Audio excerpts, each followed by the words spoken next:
जय हिंद दोस्तों, वंदे मातरम। कल दिल्ली हाई कोर्ट से झटका खाने के बाद में सोनम वांगचुक की पत्नी फिर से हाई कोर्ट के दरवाजे पर पहुंची हैं। उन्होंने हाई कोर्ट के उस आदेश को चुनौती दी है जिसमें सोनम वांगचुक को सफदरजंग अस्पताल में शिफ्ट करने की इजाजत नहीं दी गई थी। गीतांजलि अगमो का यह कहना है कि उनके पति सोनम वांगचुक को अधिकार है कि वो अपने पसंद के अस्पताल में अपना इलाज करवा सकते हैं। हाई कोर्ट को दी गई अपील में गीतांजलि अगमो ने तर्क दिया है कि सिंगल जज का आदेश असल में सोनम वांगचुक और उनके परिवार को उनके इलाज और अस्पताल तय करने के अधिकार से वंचित करता है। इतना ही नहीं, उनकी पिटीशन में यह भी दावा किया गया है कि यह आदेश इन्फॉर्म्ड कंसेंट यानी कि पूरी जानकारी के साथ सहमति और आर्टिकल 21 के तहत शारीरिक ऑटोनॉमी के सिद्धांतों को नजरअंदाज करता है। पत्नी गीतांजलि अगमो का यह कहना है कि सोनम वांगचुक के खिलाफ में गिरफ्तारी या फिर हिरासत का कोई आदेश नहीं है। इसके बावजूद भी उन्हें गैर कानूनी रूप से सरकारी अस्पताल में रोक करके रखा गया है। अपील में यह भी दावा किया गया है कि सफदरजंग अस्पताल में सोनम वांगचुक का लगातार रहना आर्टिकल 19 और 21 के तहत उनके मौलिक अधिकारों जिसमें कि विरोध जारी रखने का अधिकार भी शामिल है, उसका उल्लंघन करता है। इसके साथ ही इसमें इन्फॉर्म्ड कंसेंट और मरीजों की स्वायत्तता पर भी सुप्रीम कोर्ट के फैसले का भी उन्होंने हवाला दिया। अदालत के रुख, सरकारी दलीलों और आंदोलनकारियों की शर्तों के बाद में अब इस विरोध प्रदर्शन की दिशा, इसके वैधानिक पहलू और इस पर उठ रहे राजनीतिक सवालों पर अब एक गंभीर बहस छिड़ गई है।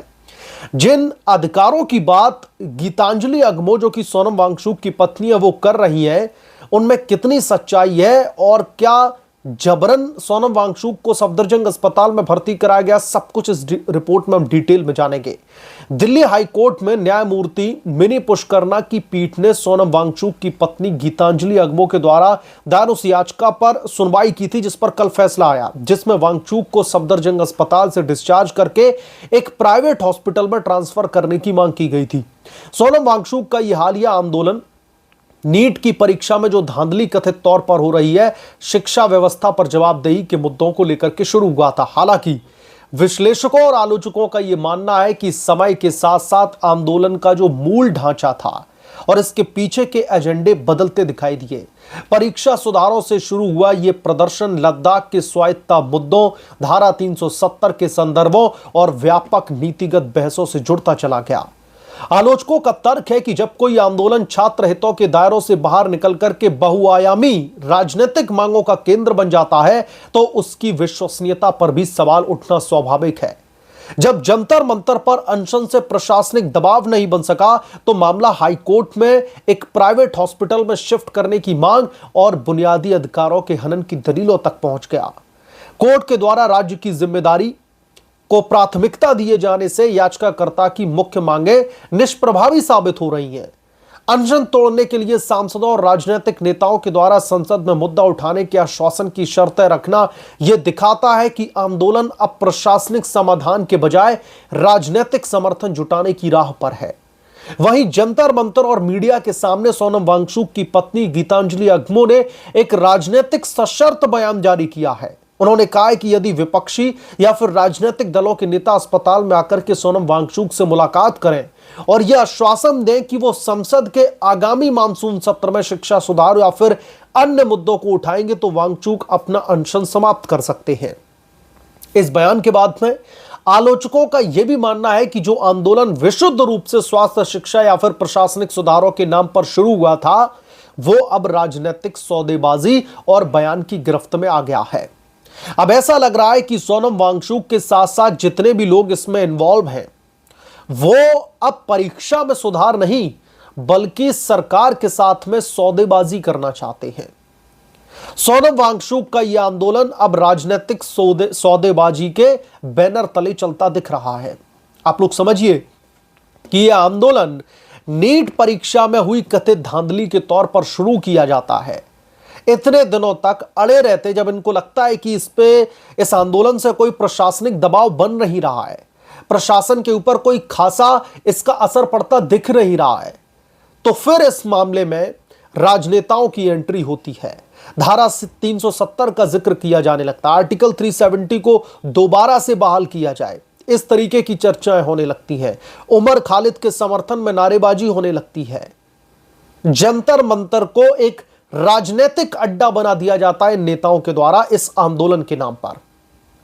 और फिर जब कॉकरोच जनता पार्टी के ही तमाम समर्थक बार बार कोर्ट से यह अपील कर रहे थे कि सोनम वांगचुक की जान पर बनाई है, वो इतने दिनों से लगातार भूखे हैं, उनके सरकार को जवाबदेही तय करनी होगी, तो फिर दिल्ली हाईकोर्ट की तरफ से फैसला जाता है। उसके बाद में दिल्ली हाईकोर्ट के आदेश को कंसीडर करते हुए, उस आदेश का पालन करते हुए उन्हें अस्पताल में भर्ती करवाया जाता है।